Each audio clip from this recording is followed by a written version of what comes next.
আমাদের নেতা, আমাদের অভিভাবক নবী করিম সাল্লাল্লাহু আলাইহি ওয়াসাল্লাম এমন একজন রাসূল আমাদেরকে আল্লাহ রাব্বুল আলামিন দিয়েছেন, যে রাসূল পেয়ে আমরা ধন্য, আমরা পূর্ণ। বলি সুবহানাল্লাহ। কেমন রাসূল আল্লাহ রাব্বুল আলামিন আমাদেরকে দিলেন?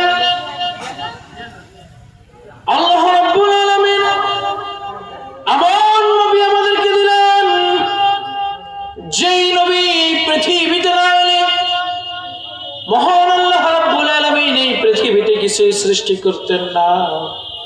আল্লাহ রাব্বুল আলামিন সেই নবী আমাদেরকে উপহার দিলেন, আর সেই নবীর উম্মত হিসেবে আল্লাহ রাব্বুল আলামিন আমাদেরকে শ্রেষ্ঠ উম্মত হিসেবে এই পৃথিবীতে পাঠিয়েছেন, ঠিক কিনা? কেমন উম্মত আমরা, কেমন উম্মত হতে পেরেছি? আমাদের মর্যাদা কতটুকু, কেমন দাম আল্লাহ রাব্বুল আলামিন আমাদেরকে দিয়েছেন। আল্লাহ রাব্বুল আলামিন কোরআনুল কারীমের ভিতরে বলেন, কুনতুম খায়রা উম্মাতিন উখরিজাত লিন-নাসি তা'মুরুনা বিল মা'রুফি ওয়া তানহাউনা 'আনিল মুনকার ওয়া তু'মিনুনা বিল্লাহ।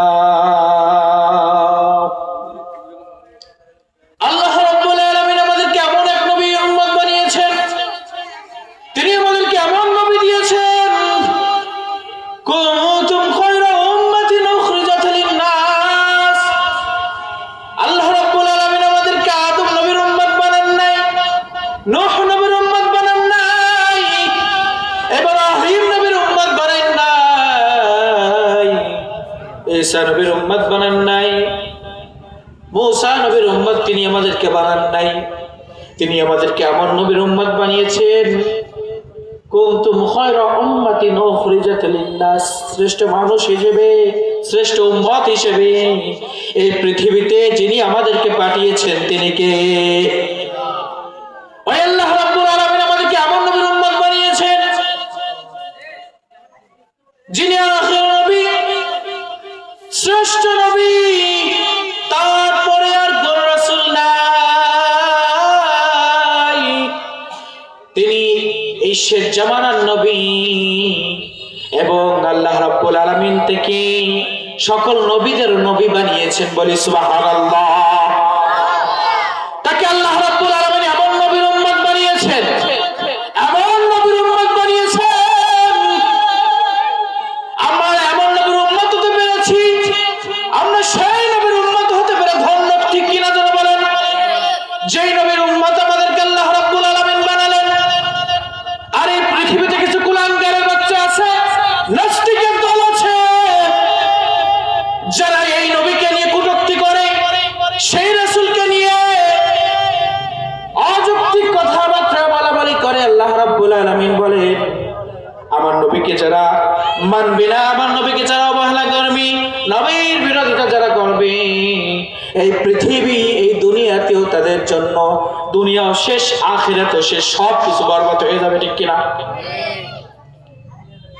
নবী করিম সাল্লাল্লাহু আলাইহি ওয়াসাল্লামকে নিয়ে যারা কটূক্তি করবে, আজে বাজে মন্তব্য করবে, আমরা মুসলমানের সন্তান, মুসলমানের রক্ত যদি আমাদের হৃদয়ে থেকে থাকে, আমাদের শরীরে যদি মুসলমানের রক্ত বয়ে থাকে, এবং আমাদের হৃদয়ে যদি নবী করিম সাল্লাল্লাহু আলাইহি ওয়াসাল্লামের প্রতি ভালোবাসা থাকে, তাহলে অবশ্যই আমাদেরকে প্রতিবাদ করতে হবে, অবশ্যই আমাদেরকে মোকাবেলা করতে হবে, ঠিক কিনা?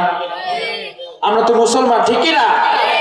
নাম আমাদের মুসলমান, ইসলাম আমাদের কাম, নামাজ আমাদের গাড়ি, জান্নাত আমাদের বাড়ি। সুবহানাল্লাহ বল। আর আমরা সেই মুসলমান হয়ে আমরা কিভাবে চুপ করে থাকি বলেন? যেখানে আমাদের নবীকে নিয়ে আজে বাজে মন্তব্য করে, কটূক্তি করে, সেই নাস্তিক বেঈমানদের বিরুদ্ধে আমরা একটা কথা বলতে পারি না, এই হলো আমাদের মুসলমানের পরিচয়। হ্যাঁ, এটা মুসলমানের পরিচয় নয়।